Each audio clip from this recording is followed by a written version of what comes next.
31st night కి farm house book చేసుకుని friends తో ఎంజాయ్ చేయాలనుకుంటున్నారా? అయితే వెంటనే డోసే యాప్ ని డౌన్లోడ్ చేసుకుని బుక్ చేసుకోండి.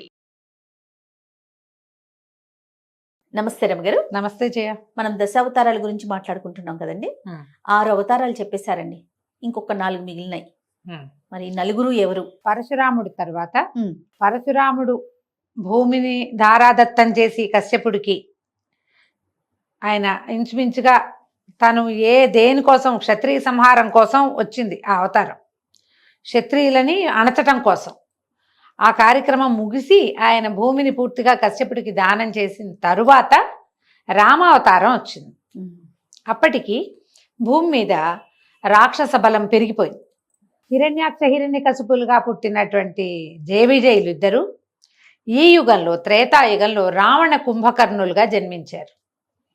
మళ్ళీ వీళ్ళు ఎవరో ఏమిటో కూడా కాదు, బ్రహ్మమానస పుత్రులైన కశ్యప ప్రజాపతి, ఆయన కుమారుడు, వాళ్ళ సంతతే వీళ్ళు విశ్రవసుని కుమారులుగా జన్మించారు. వీళ్ళు హిరణ్యాక్ష హిరణ్యకశిపుల కాలం కంటే రావణ కుంభకర్ణుల కాలం కొంత వేరైనది. రావణాసురుడు ప్రగల్భంగా ఉన్నాడు, బలవత్తరమైన శక్తిగా రూపొందాడు. అవును, ఆయనతో పాటే సమానమైన శక్తియుక్తులు ఉన్నప్పటికీ బ్రహ్మదేవుడు అతను కోరుకున్నటువంటి వరంలో కొంత సరస్వతీదేవిని అతనిని నాలుకని కంట్రోల్ చేయమని ఒక సహాయం కోరి, ఆమె వల్ల అమ్మవారు అతని నాలుక మీద ఉండి 6 నెలల నిద్రాకాలం, నిద్ర ఎక్కువగా కోరుకునేలాగా చేశారు. రావణాసురుడికి ఉన్న వరాలు గొప్పవే, కుంభకర్ణుడు నిద్రావరాన్ని కోరుకునేలాగా చేసేసరికల్లా ఈ ఇద్దరు సమానంగా ఉండాలి. హిరణ్యాక్ష హిరణ్యకశిపులు ఎంత సమానంగా ఉన్నారో అంతే సమానంగా వీళ్ళిద్దరు కూడా ఉండాలి. అలా ఉండాల. రావణుడు బలవత్తరమైన శక్తిగా రూపొంది అతనంత బలము కలిగినప్పటికీ నిద్రాపరవశుడుగా ఉండేటువంటి వరాన్ని పొందిన కుంభకర్ణుడు పెద్దగా ఆయన ప్రతాపాన్ని చూపించే అవకాశం లేకపోయింది, తగ్గింది. ఎఫెక్ట్ తగ్గిందనమాట త్రేతాయుగానికి. రావణాసురుడే ఇద్దరి బదులు విజృంభించి ఉన్నాడు. ఇతనికి వేదాంగాలు చదువుకున్నవాడు, సంగీతజ్ఞుడు, అపరిమితమైన శివభక్తి కలిగిన వాడు, శివపూజా దురంధరుడు. వీటితో పాటుగా స్త్రీలోలుడు, ఆ వాక్యం కూడా అతనికి తోడైంది. మన కాలనైతే విమెనైజింగ్ అని చెప్తాం. అవతల వాళ్ళ ఇష్టానిష్టాలతోటి ప్రమేయం లేకుండా స్త్రీలని చెరబట్టడం ఆయన ప్రవృత్తిగా కనపడుతుంది.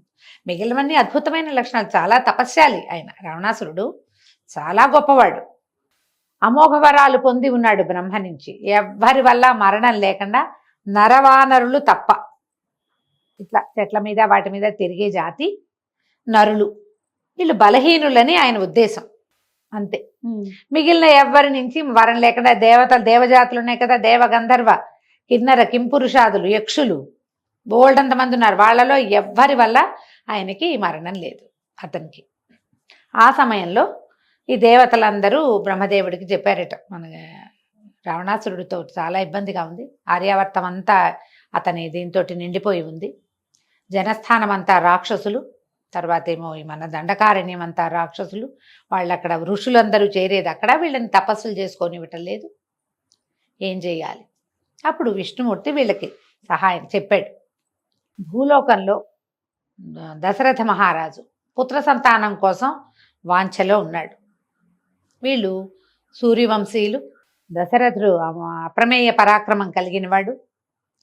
తర్వాత ఏమో ఆయన వంశం చాలా గొప్పది, ఆయనకు సంతానం కావాలి, ఆ సంతానంగా నేను జన్మిస్తాను.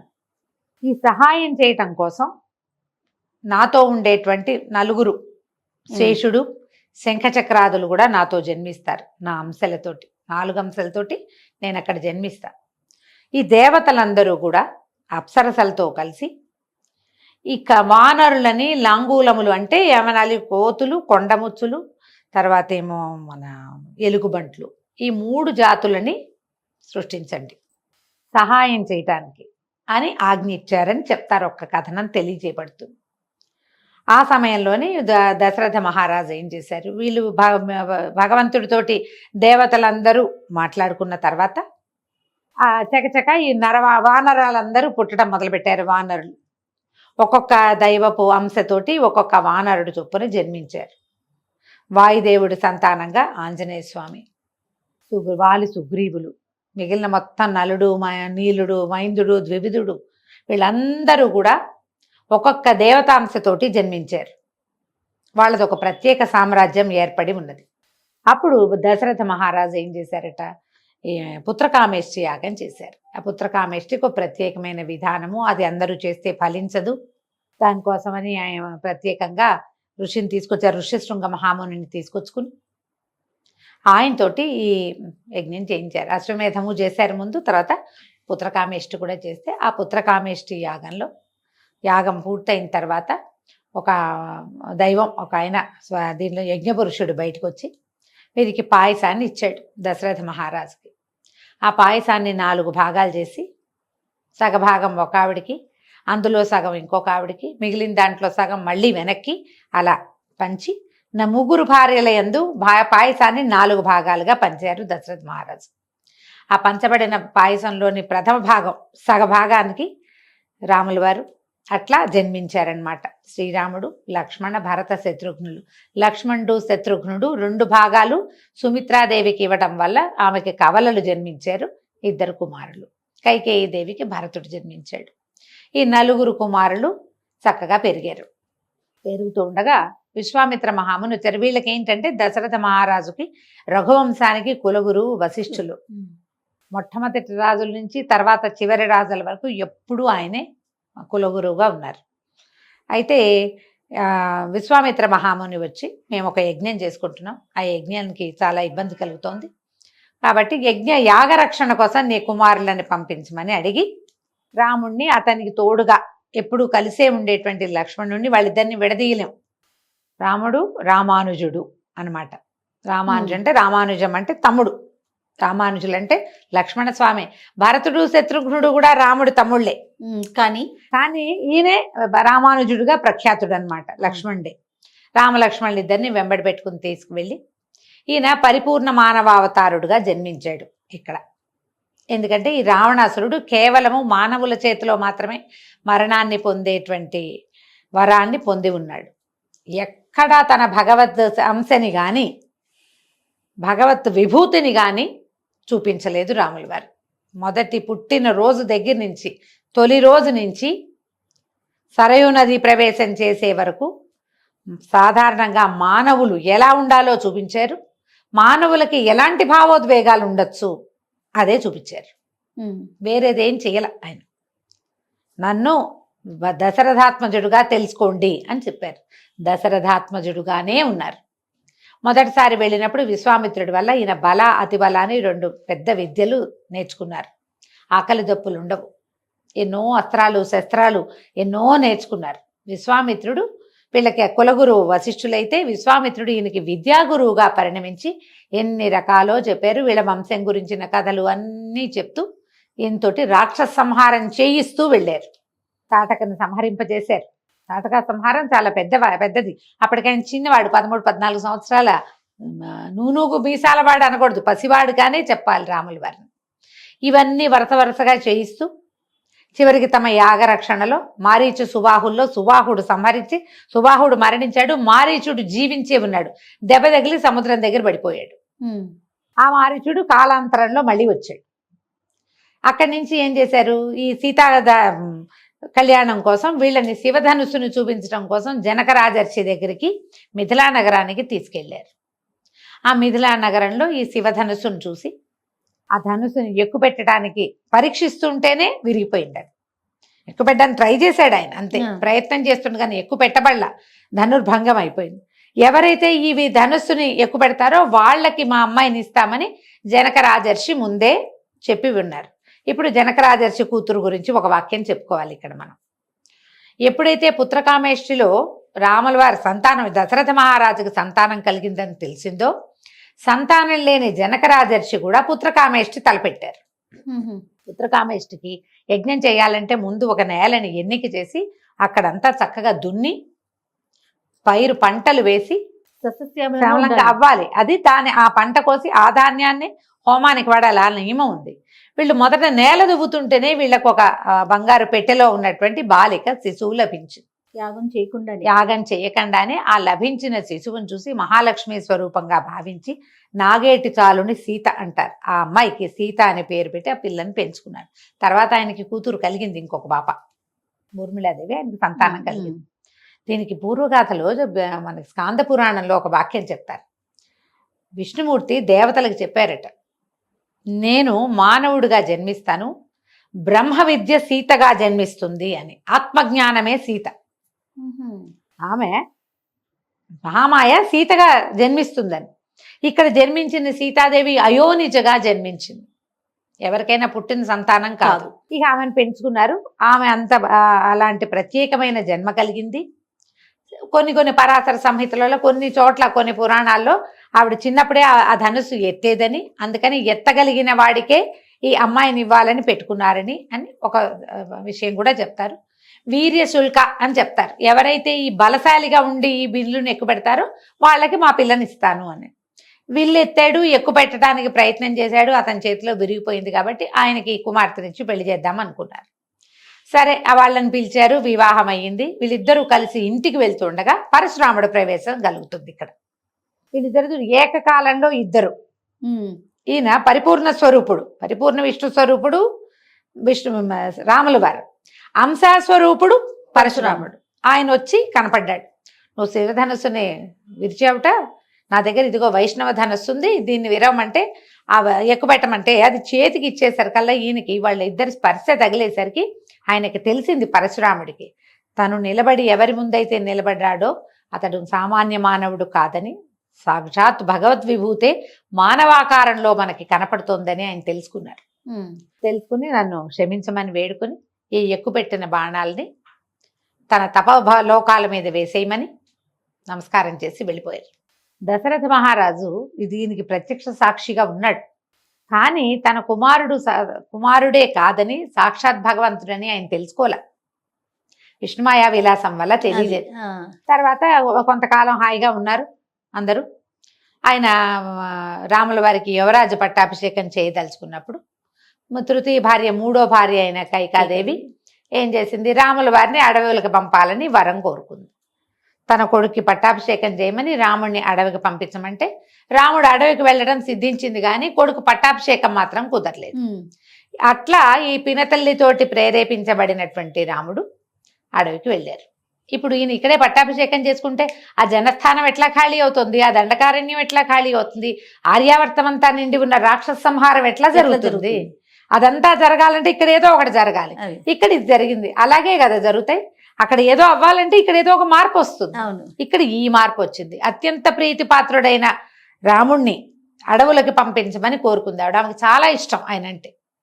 ఆమె చేతుల్లోనే పెరిగిన కుమారుణ్ణి ఆ మాట అడిగింది. అంటే ఇందుకోసమే ఈ వెళ్ళినప్పుడు ఏం చేశాడు, ఆయన భార్య సమేతుడుగా లక్ష్మణ ద్వితీయుడుగా ఈయన అడవికి ఊరేగి వెళ్ళిపోయాడు. వెళ్ళిన తర్వాత 14-13 సంవత్సరాలు గడిచినాయి. హాయిగా ఉన్నారు. ఎప్పటికీ అక్కడ ఉన్న దండకారణ్యంలో ఉన్న రాక్షసులందరినీ చంపేశాడు ఆయన. జనస్థానంలో, దండకారణ్యంలోనూ చేశారు చిన్న చిన్నవి. జనస్థానంలో ఖరదూషణాదులందరినీ సంహరించాడు. మన శూర్పణఖ రావటం, ఆమె వచ్చి ఈయన మీద వ్యామోహం చెంది సీతాదేవిని తీసేస్తేనే ఈయన తనకి వశపడతాడని ఆమె మీదకి దూకేసరికి లక్ష్మణ స్వామి శూర్పణకి ముక్కు చెవులు కోసాడు. కొంచెం విరూపిని చేశాడు. ఆమె ఖరదూషణులకి చెప్పింది.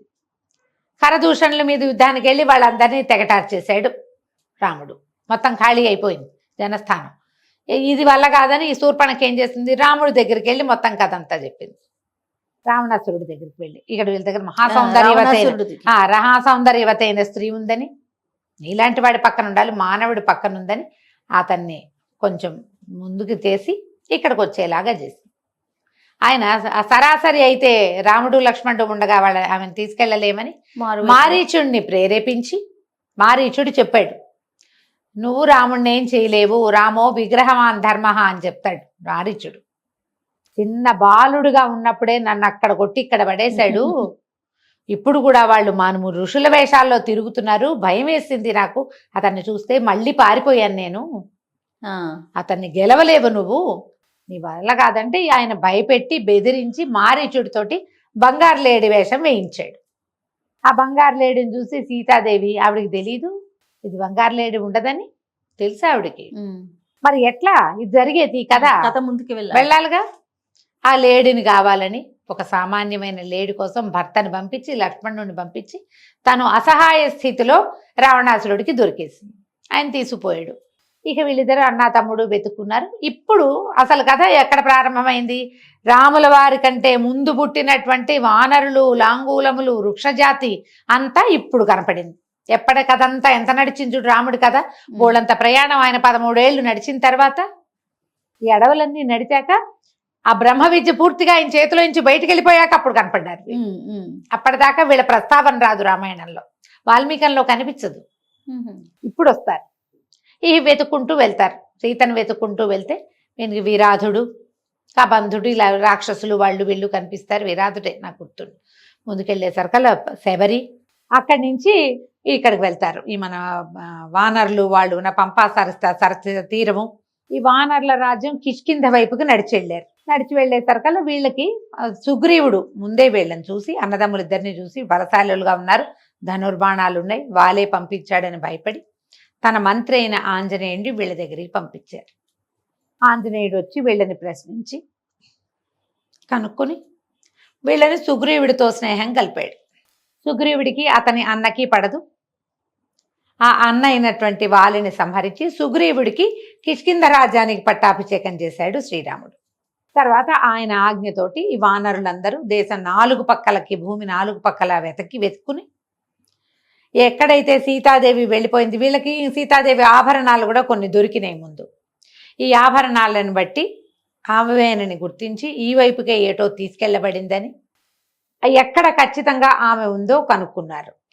కనుక్కుని దక్షిణ సముద్రం నుంచి ఈ అటువైపు లంకానగరంలో సీతాదేవి ఉండేందుకు అవకాశం ఉందని ఆంజనేయ స్వామి మిగిలిన వానరులు తన 4 గ్రూపులు చేశారు. ఈ మొత్తం వానరులను దక్షిణం వైపుకు వెళ్ళిన గ్రూపులో ఉన్నవాడు ఆంజనేయుడు. ఆయనే లంకానగరాన్ని ప్రవేశం చేసి భాగవతోత్తముడైన ఆంజనేయ స్వామి శ్రీరాముడికి భక్తుడైపోయాడు. ఆయన అక్కడికి వెళ్ళి లంకానగరంలో సీతను చూసి మళ్ళీ వెనక్కి వచ్చి మొత్తం అందరూ కలిసి వెళ్ళి ఆ తర్వాత ఈ సముద్రం మీద ఒక వారధి కట్టి లోపలికి గంగా నగరానికి ప్రవేశం చేసి రావణుడితో శతవిధాల యుద్ధం చేసి చివరికి రావణ సంహారం చేసి, కుంభకర్ణ సంహారం చేసి, రావణుని కుమారుడైన ఇంద్రజిత్తుని తదితరులందరినీ సంహరించి రావణుని తమ్ముడైన విభీషణుడికి లంకారాజ్య పట్టాభిషేకం చేసి సీతాదేవిని వెనక్కి తెచ్చుకున్నారు. ఈ మొత్తం కథలో ఎక్కడ ఇంత ప్రయాణంలో ప్రతి చోట ఒక పురుషోత్తముడైన మానవోత్తముడు అతనినే చూపించారు తప్ప ఎక్కడా దైవం వీళ్ళకి సహాయం చేసినట్టుగా కానీ, ఆయనలోంటి అతిమానుషమైన శక్తి ఏదైనా ఇక్కడ ప్రవర్తించినట్టుగా కానీ జరగలేదు. ఈ అవతారం తీసుకున్నాడు. మానవ అవతారం సంపూర్ణ మానవ అవతారంగానే ఉన్నారు. మానవులకు ఉండే భావోద్వేగాలు, దుఃఖాలు, విరహము, బాధ, కష్టము, అన్ని రకాల భావోద్వేగాలు. అంటే ఇప్పుడు పరిపూర్ణ మానవుడు అంటే దుఃఖం ఉంటుంది, మానవులు దుఃఖిస్తారు. అవును, ఏదైనా తమకి కావాల్సింది దూరం అయితే ఎంత దుఃఖపడాలో అంత దుఃఖపడ్డాడు ఆయన. తమ్ముడికి ప్రమాదం జరిగితే అమ్మో మా తమ్ముడు లేకపోతే నాకెట్లా, నాకు కుదరదు అని దుఃఖించాడు. తమ్ముడు లేకపోతే కుదరదు అనుకున్నాడు. భార్య లేకపోతే కుదరదు, తమ్ముడు లేకపోతే కుదరదు. ఆయనకి దెబ్బ తగిలితే తమ్ముడు జీవించడేమోనని బెంగపెట్టుకున్నాడు. ఆ తమ్ముడిని జీవింపజేసిన వాడిని నువ్వు కూడా నా తమ్ముడు లాంటి వేయడనని కౌగలించుకున్నాడు. మనుషులంతా చేసేది అది, మానవులు చెయ్యవలసినదమ్మా అది. మానవులు చెయ్యవలసింది. ఇంత ప్రయత్నం చేశాడు, ఎక్కడ వదిలిపెట్టలా. ఎంత ప్రయత్నం చేశాడు. మానవులు ఎలా ఉండాలో చూపించడానికి భగవంతుడు స్వయంగా ఈ అవతారాన్ని ఎత్తి చూపించాడు. తర్వాత భార్యను తీసుకుని మళ్ళీ అయోధ్య నగరానికి వెళ్ళిపోయాడు. దశవర్ష సహస్రాన్ని దశవర్ష శతానిచ అని ఇలా చెప్తారు. 11,000 సంవత్సరాలు రాముడు రాజ్యం చేశాడని మన వాల్మీకి రామాయణంలో చివరి భాగంలో కనపడుతుంది. 11,000 సంవత్సరాలు ఆయన రాజ్యం చేశారు. చివరి రోజుల్లోనే అనిపిస్తుంది మనకి సీతాని పంపించేశారు అడవులకి. మొదటేమో మనకి రావణాసురుడి దగ్గర ఉన్నప్పుడేమో అగ్ని ప్రవేశం చేయించి అగ్ని పునీత సీతను తెచ్చుకున్నారు. మళ్ళీ ఆమె గర్భవతి అయిన తర్వాత, గర్భవతి అయ్యాక ఇక ఆమెను తనతో ఉంచుకోకూడదని భావించి ఆమెను అడవులకు పంపించారు. ఆ అడవుల్లో సంతానాన్ని కన్న తర్వాత సంతానాన్ని తీసుకున్న ఆమె మళ్ళీ ఇంకా అయోధ్య నగర ప్రవేశం చేయటానికి ఇష్టపడక ఏ భూమిలోంచి తను జన్మించిందో ఆ భూమిలోకి వెళ్ళిపోయి ఆవిడ వెళ్ళిపోయింది వైకుంఠానికి. లక్ష్మీదేవి వెళ్ళిపోయింది. ఈయన కుమారులిద్దరికీ పట్టాభిషేకం చేసి రాజ్యాన్ని సుస్థిరపరిచి ఈయన కూడా తన దారిని తన తమ్ముళ్లతో సహా మళ్ళీ వైకుంఠ నగర ప్రవేశం చేసేసారు, వెళ్ళిపోయారు. ఈ జీవితంలో ఏం చేశారు? జయ విజయులు స్వరూపం దాల్చినటువంటి రావణ కుంభకర్ణులు ఇద్దరిని వధించి ఆ వాళ్ళకి సహాయం చేసిన కొన్ని లక్షల మంది రాక్షస సంహారం కూడా చేసి మానవులు ఎలా ఉండాలో, కళ్యాణ గుణాలు కలిగిన ఆయన మానవుడు ఎలాంటి వాడో ప్రపంచానికి చూపించి ఎప్పటికీ తనది రాచబాటగా తనే ఒరవడిగా మనిషి అంటే ఇలా ఉండాలని ఉండేలాగా చూపించి వెళ్ళిపోయాడు భగవంతుడు. దీని తర్వాత మళ్ళీ కొంత గ్యాప్ తర్వాత, ఇంచుమించుగా ఇది త్రేతాయుగంలో జరిగింది కదా, ద్వాపర యుగపు చివరి భాగంలో సగభాగం అయిన తర్వాత జయ విజయులు పుట్టారు, భగవంతుడు పుట్టాడు. వాళ్ళ కథ మళ్ళీ చెప్పుకుందాం మనం ఇంకొక అవతారం. రైట్. నమస్తే. నమస్తే జీ.